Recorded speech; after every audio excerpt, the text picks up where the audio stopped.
What's up, I'm Bees, and welcome to Scuzz meets Limp Bizkit with Fred and Wes. How's things going? Things going good. Good, glad to hear it. We open these interviews the same way every single time. Who were the first people that made you want to be in a band? Band influencers or just human? Either or, whichever works. Oh, yeah. Devin Townsend was talking about Jim Henson puppets, so like it can come from anywhere. Yeah, interesting. Minor Threat. Ah, awesome. My cousin, Billy. Oh yeah? Yeah. Was he in a band or?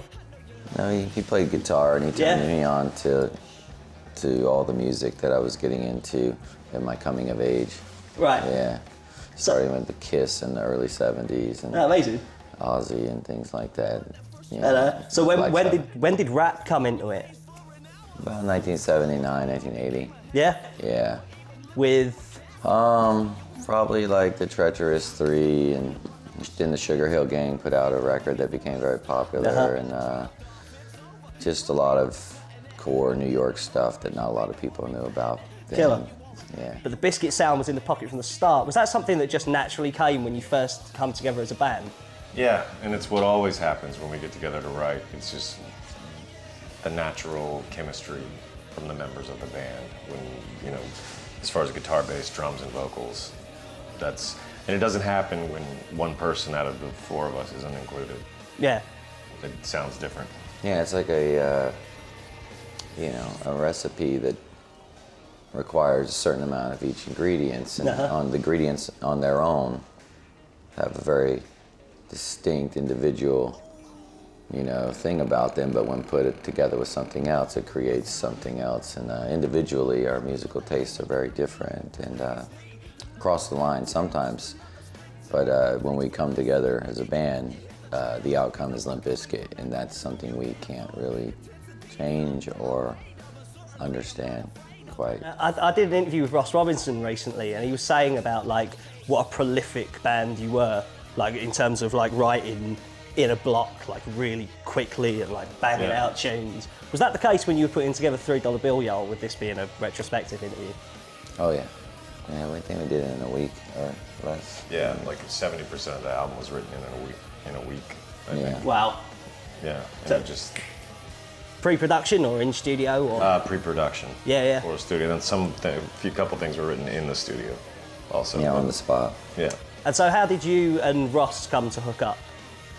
I have been very persistent in getting our demo to people that were on their way to be successful, and luckily I'd run into Korn a couple of different times, and the first time I gave him a demo, it didn't necessarily go anywhere with them, and the next time I saw them, I gave them a more updated demo, and that sparked a little bit of interest in Fieldy, the bass player, and he passed it along to Ross Robinson, and that sort of was our ticket to tell labels and people that Ross Robinson was interested in Limp Bizkit, and sort of started the whole thing rolling.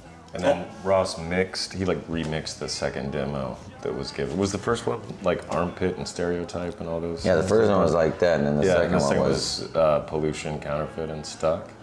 Yeah, and we went to that studio in New York with Josh Abraham, remember? Yeah. Mm-hmm. Yeah. After releasing $3 Bill Y'all, did you feel part of the movement that was going on at that time with yourselves and Korn, Incubus and Deftones? Did you feel part of that movement, or kind of were you fish out of water even then? I don't know, it was going so fast. All we did was tour. It was just touring, and it turned into making videos and touring and making videos, and we were just around. To me, I thought it was always be that way, all of us just playing together and doing shows together, and it's hard to be in the moment and grasping everything that's going on in the moment. Then, for me, it was,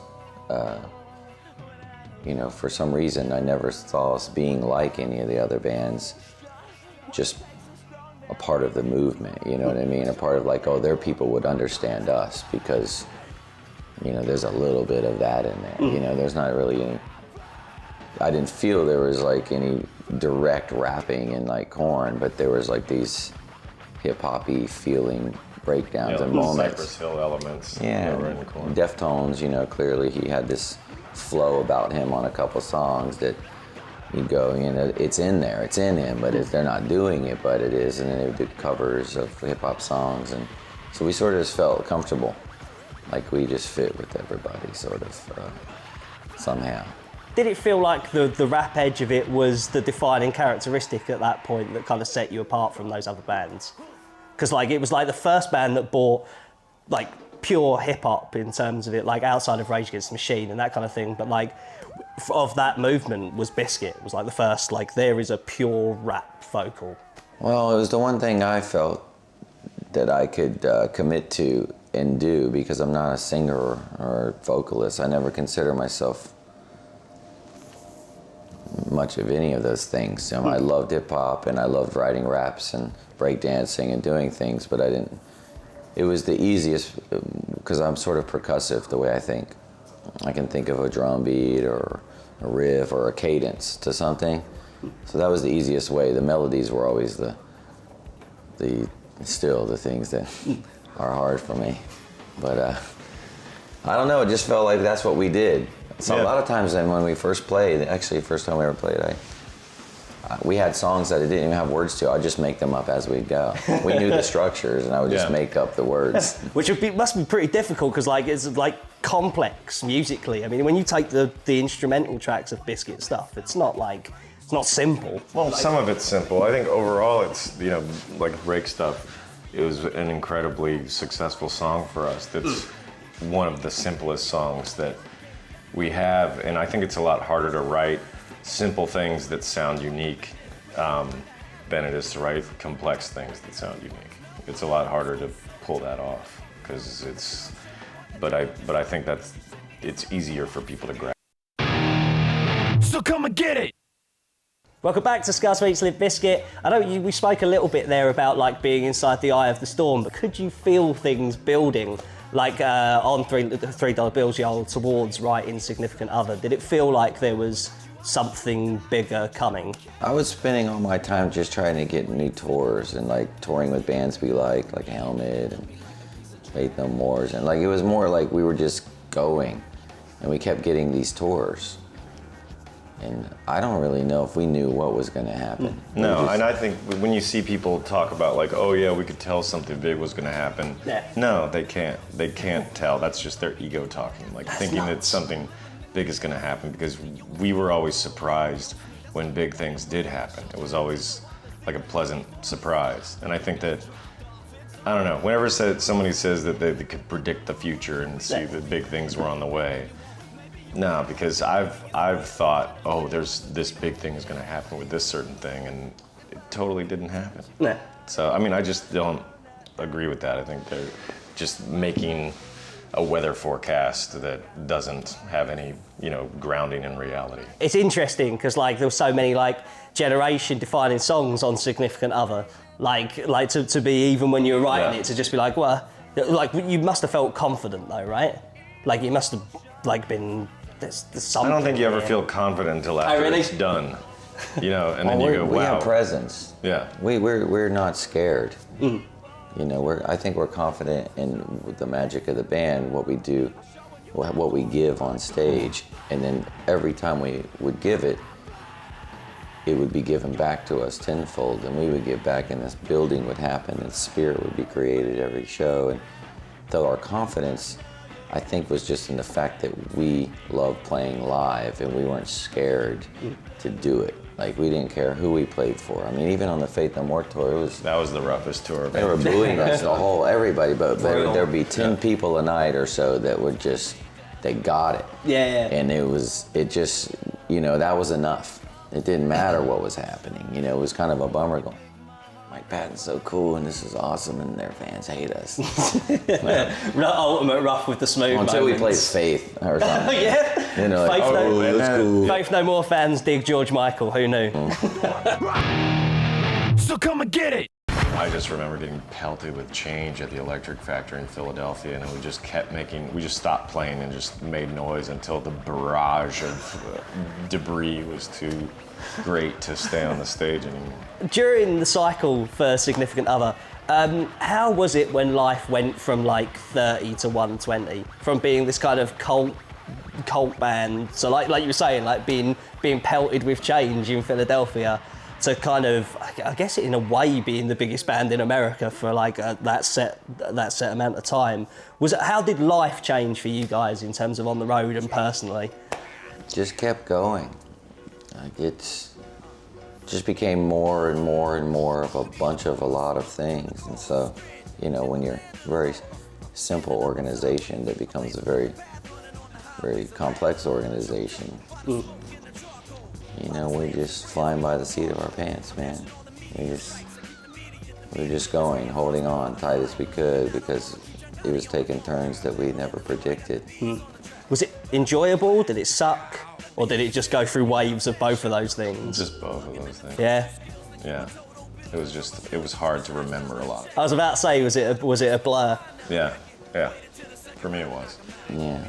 I was a kid who's, you know, really had thought, you know, the sort of abuse and torture you grow up with and being a victim of all this kind of sort of domestic abuse and bullying, and you're like, this is just my life. And then having Limp Bizkit to have a voice to fight back and stand up for yourself, I was sort of on a high of celebrating the whole time. You know, it was kind of just, you know, I couldn't shake a stick at 3 girls who would have anything to do with me for Limp Bizkit that were worthy.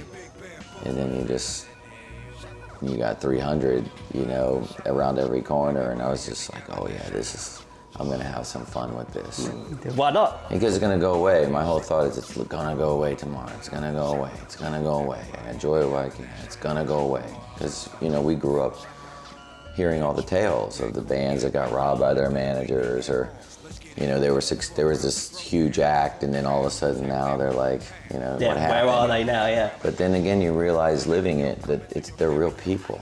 You know, it's not what you thought it was. They're human beings with real lives. Some people change their minds. Some people want different things. You evolve. You know, your tastes change, your perspective change, your desires and wants and needs change, and that's okay. But when you're just a fan outside looking in, it's not okay. They can't do that. Yeah. That is f***ed up. You sucked. I love your first, but this sucks. Yeah. And we're like, it must be nice being so ignorant. You know, ignorance is bliss for those people. No way to live, man. No, they don't know any better. Yeah. Yeah. We did a chat recently for Metal Hammer, for a new metal special, where we spoke about the red cap thing, and you said that like you for a little while you kind of felt like a clown putting on his makeup, like having to wear the red hat all the time. Like, did that kind of mess with your head a bit? Like that whole period of kind of like people expect that guy to look that way and be a certain way, when you're like, actually I'm a person like everyone else. I wake up and like my mood is determined by however I am or whatnot. Like I'm not identikit. You can't pin me down like that. In some way, a small piece of us, we're like athletes. You know, we're going to a certain style of sport where, you know, in our style of sport, we have, you know, our uniforms, or John wears a tank top that he can sweat in, and Wes puts on his gig, and I put on my thing. We went into our gear for, you know, that sports athletic performance, but it was more like what I was wearing maybe for superstitious reasons, or reasons because I liked it and that was my style, turning into just seeing the wrong people, you know, people that I clearly despised, you know, true bullies, bad people out there embracing Limp Bizkit because of how it made them feel, not because what it was about.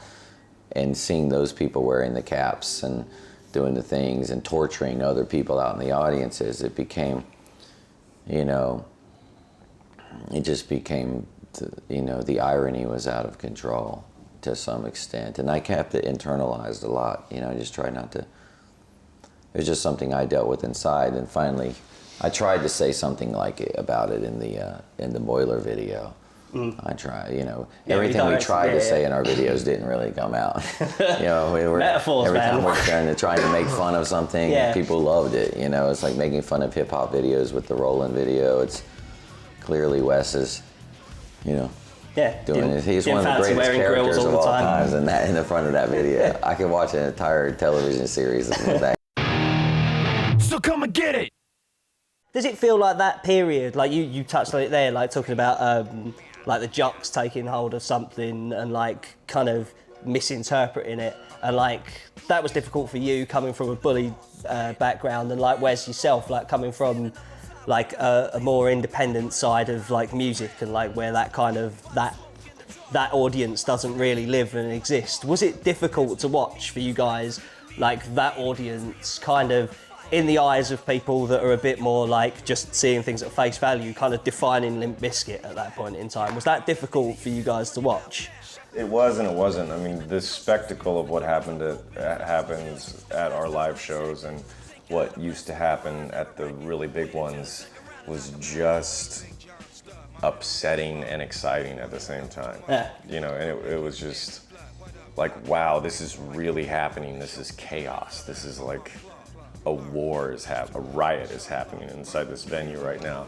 And as much as you hated it, as I hated seeing people get hurt, there was a thrill in what could go wrong at any second, you know, to, you know, watching this, you know, terrible, you know, maelstrom of misdirected angst just being poured out all over the floor of an arena. And watching people jump from, you know, really high up in the seats down to the floor. And I mean, there were moments that were just like, wow, this is wrong. This is wrong. But I remember the barricades breaking one time. There were a bunch of people around the monitor board, and our monitor engineer and all the people had to jump up and onto the stage and escape like the monitor board getting turned over. Wow. Because we had people rushing in all around the stage.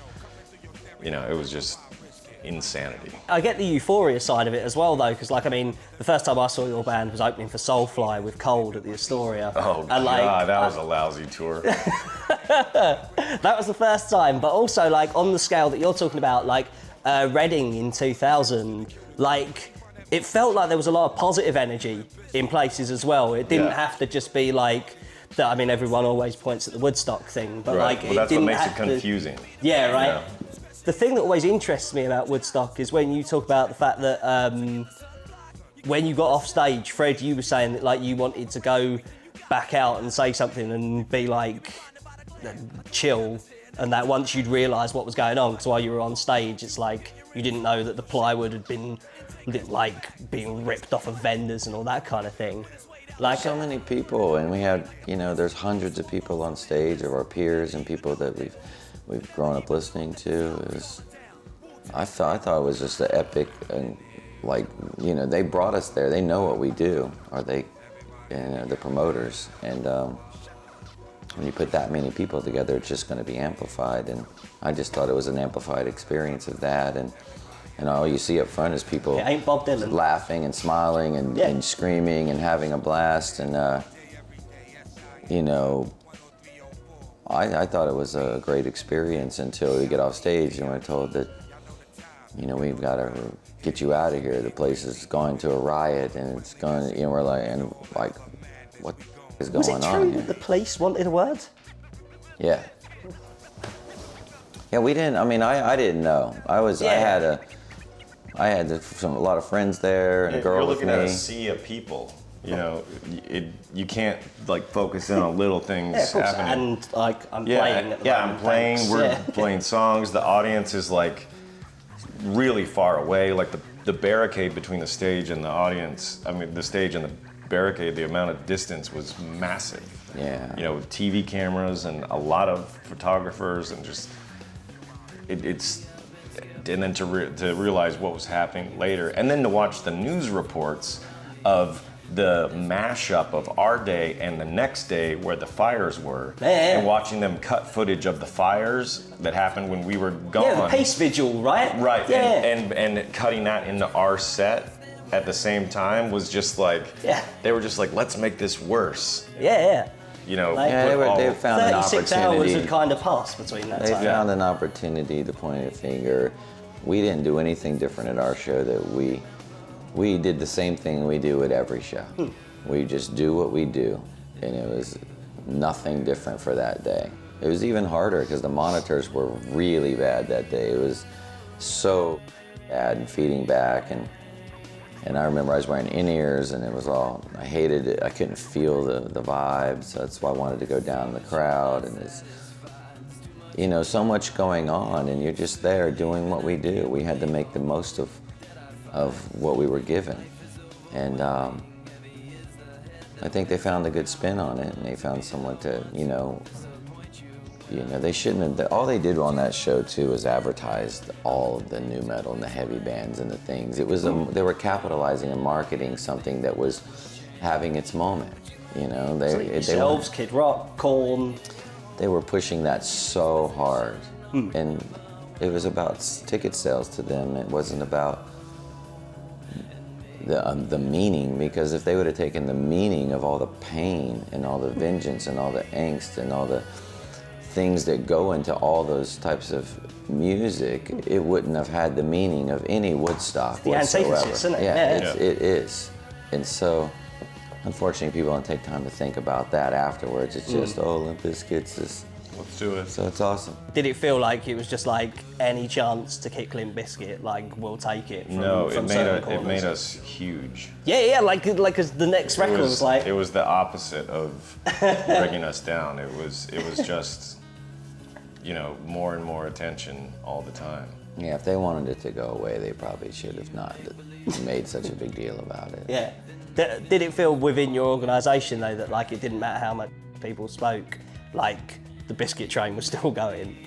No, to me it was always, you know, we're individuals. It's not like we communicated our feelings to each other as bandmates. Yeah, we're individuals in the band that collectively did what we did when we got together. So, you know, what I'm thinking, what I'm doing is very different than what Wes is thinking, what Wes is doing, and what John, and we're all individuals who, when we get on a stage, we're one in this very weird way, and that's what made it work. And so, for me, I've always been, you know, spit on and poked at, and you know, so it was just par for the course. Yeah. This is my life. Just on a different scale. This is on a different scale. So, you know, I'm not gonna give a about what you're saying or what you think, because, you know, it's always gonna be painful. And if I sit around and focus on it too much, I'm gonna just have all this doubt and all these shadows cave in on me. So I have to find light. Be at the end of the tunnel at all times. You're going in an endless tunnel with a light way at the end, and you're just chasing, you're just getting to it, and it stays the same distance away, but you can see. It's so interesting that you say about you guys being individuals, though, because I mean we've done this show for a long time now, and like I think this is the first time that I've heard someone say that, because basically like a lot of the bands that we speak to like kind of are like, we're a gang, and like we're all like as one. Like I'm sure that like that has kind of become more of the case over the years. Certainly this like second run that you guys have had together. But at that point in time, is that how Bizkit felt? It was just like everyone was kind of dealing with their own things in their own way at that point in time, and had their own thoughts on everything, as opposed to like a group gang mentality. You know, my thought was to get the best musicians that I could get to put in a band. I am not from where these guys grew up. You know, even though at the time had been in Jacksonville for a while, except for me. It wasn't about that. It was about the best of the best and everybody was the best at what they did somehow. And you know, Wes had he has his front man, guitar player, singer in his own band, had his own thing going. It was the most unique thing in Jacksonville. It wasn't like any of the other Hessian metal and crazy that was going on. I mean, it was very different. Like, he was the most different thing. And you were like, wow, that's the guy. And luckily, I'd already acquired a drummer and a bass player that kind of knew how they could get to him. It was just like that. They go, well, you want us to say something? And we're like, yeah, say something to that guy. You know what I mean? You know, it was always about the music. Like, when we got together, somehow it worked. If it was about our individual personalities, we never, ever, ever would have been in the band room together. Because none of us were compatible in any type of way whatsoever. So it was about what could happen with the music. Let's see what'll happen with the music. And that was very compatible. And that just was magic from the first second. So that worked. Later on, clearly, it became you know, with the music's going, of course, that's a no-brainer. The individual conflict, you know, becomes more apparent. It becomes like, well, this isn't Pearl Jam. Yeah. This isn't what we're, you know, as much as we're trying to make it be something else, we are individuals. And, you know, and totally. And so it became a time where Did the bubble get too big? On the just got chocolate like starfish? everybody where that part wasn't there. No, we couldn't communicate with one another because we never did. Like we never ever did, ever. But we sure do now, which is it's totally opposite. Make it up for lost time. now it's totally it's totally. So weird. Did you never consider your like Phil Towel, like got a guy coming in and like kind of trying to get you to communicate with each other stuff? Was that? Oh, was that like never, the guy in the Metallica that's movie. Phil Towel. Like I can okay. only. It was mad enough watching those guys with it, but like we a weren't group there, of man. people We were- so different to each other, were- like you lot. That wasn't an option for us at the time. We didn't look at everything. We looked at, you know, things were just going, and I thought that's the way they worked. And Wes at the time was thinking more, wait a minute, what am I doing here? You know, and that's cool, but I'm like, you know, I'm not compatible. And so none of, you know, the other guys in the band, which they're never in interviews, as you see, they're much more passive. Right. And they're very different guys. Yeah. But Wes and I, we have incredibly strong personalities, and for me, I just thought that's the way it works. I've been a loner my whole life. I don't communicate with anybody. I have, you know, massive issues with that and trust things. So it's just gonna go. It's just gonna keep going, and we'd get together. And with Wes and I, clearly, we needed this camaraderie. We needed to communicate, and neither of us knew how to communicate. It was absolutely impossible, and. You know, like we just didn't communicate at all. Yeah. It was unbelievable. So come and get it. So come and get it. One of the most fascinating chats that we've done while doing this Scuzz Meets thing was with Jason Newsted. And like we spoke to him about like the day he decided to leave Metallica, like it's just like the day where he just went like, I can't do this anymore. Do you remember the day that you decided that like I can't be part of Bizkit anymore? Well, it wasn't even that I didn't want to be part of Bizkit. 2001 was a hard year in a lot of ways. Like I was going through personal problems with my relationship. I didn't know if I wanted to be in music anymore at all in my life. The World Trade Center got hit in the US. We had Jessica, that was the year Jessica died at our show. I mean, it was a hard year that year, and I felt really lost and alone and didn't know what I wanted to do with my life, so I just retreated.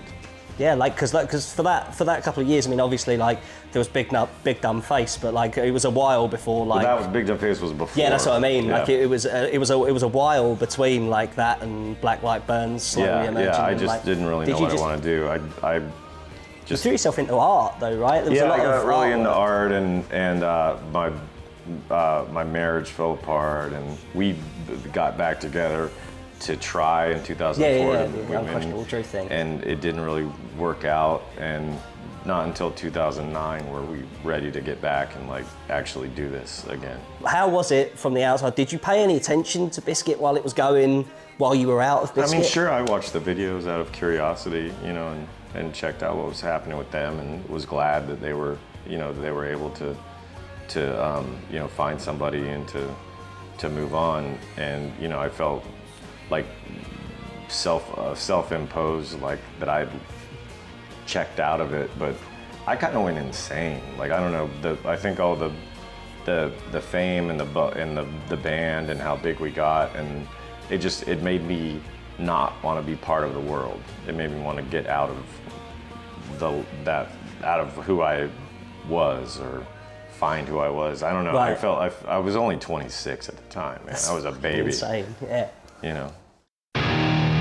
So come and get it.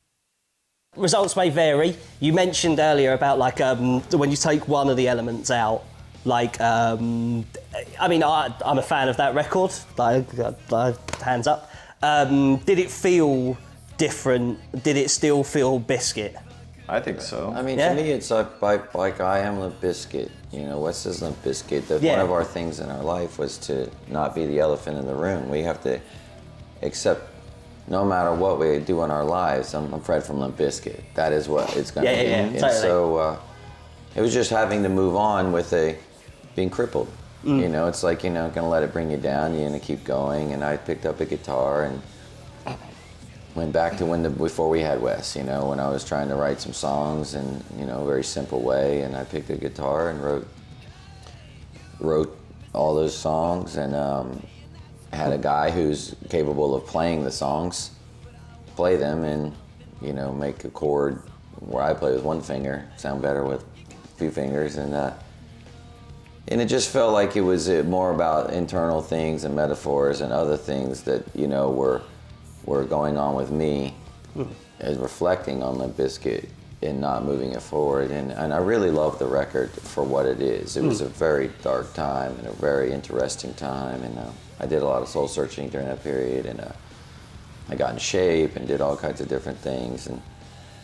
And I knew at that time, because Wes and I had already been, you know, resenting each other a little bit. And so I knew at that time that, you know, was always going to have to leave the door open. You just never know what's going to happen. And so I said, it's not about talking, it's not about doing anything. I'm upset that he left us here hanging, and it was painful, and I don't know what to say, but, you know, it's too good. We had too many great moments where it was so magic that we couldn't have predicted.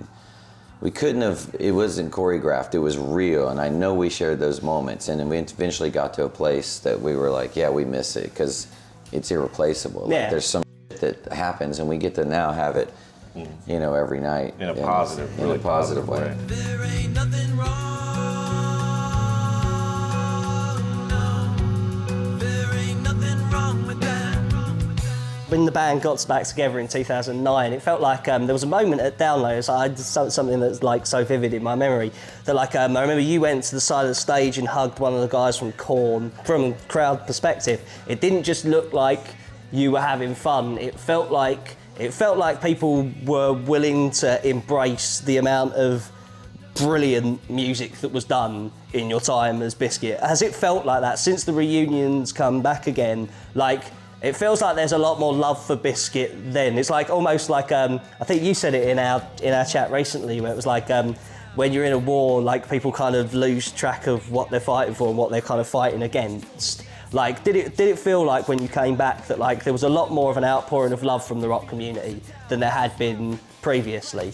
You know, my perspective is different. I'm on the inside of it, Yeah. and I stopped looking from the outside. I stopped tuning into out there, because it's a lot of times, you know, it's just become a world where it's, you know, you're mainly heard if you're negative, or you have a negative opinion about something. If you have some negative way to make fun of somebody, or do something like this is fun for people. It's the majority of everything, and so I still think of it like that with Limp Bizkit. I'm happy we're moving forward, and when there's something magical happening, you know, whether it's a cycle or whether it's some resurgence of something, but it does feel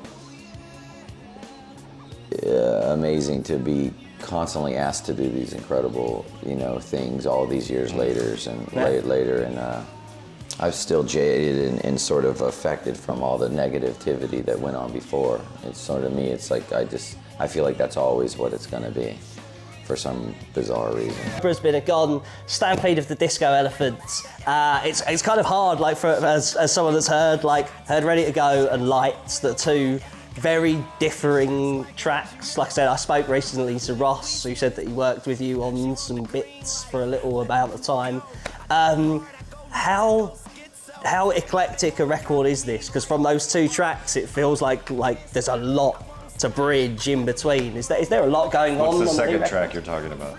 Lights. Oh, right? okay. Yeah. Like it feels like there's a big like gap. The thing is, those songs aren't on any record. We don't even know what. Oh, are they if not they're going to gonna go be on the record? We don't They may know. or may not be on. Ah, right. Yeah. They're just songs that we've had. Ready to Go's been done over 4 years. You're kidding me. So Oh, no way. great time to put it out when we signed with Cash Money. That was kind of like, let's put it out. It's not saying what Stampede of the Disco Elephants is or will be. It's just what people are brainwashed into thinking. It's the formula. It's what they're tying everything to. Guilty as charged. Yeah, and it's something we can't break the cycle of. So, you know, all I can say about Stampede the Disco Elephants is as much of a mystery for you as it is for me. It's I don't know what it is. I don't know it's Limp Bizkit. Once again, our favorite color is plaid. We are crazy. We are crazy. Yeah. And we have a lot of material that we're gonna. Yeah, I can believe it. Spoke about it in the first place, being a prolific stuff band. that we have to sift through when we get home, and more to write. Yeah, Wow. it's just It doesn't crazy. feel like it's. It doesn't feel like it's. I know the record is never done, but like it doesn't feel like you've finished like on Stampede. It feels like a septic tank blew up inside of a library, and that we've got to clean all the books off. That's what it feels like right now. There's a sounds lot exciting. of material. There's a lot of data to process, and it's going to be a dirty job. Can I also say, Stampede of the Disco Elephants is the most bizarre sentence I've ever said on a television screen. Scuzz meets Limp Bizkit, Fred and Wes. No problem. Thanks so much, guys. Cheers. Give me something to break. Give me something to break. So come and get it.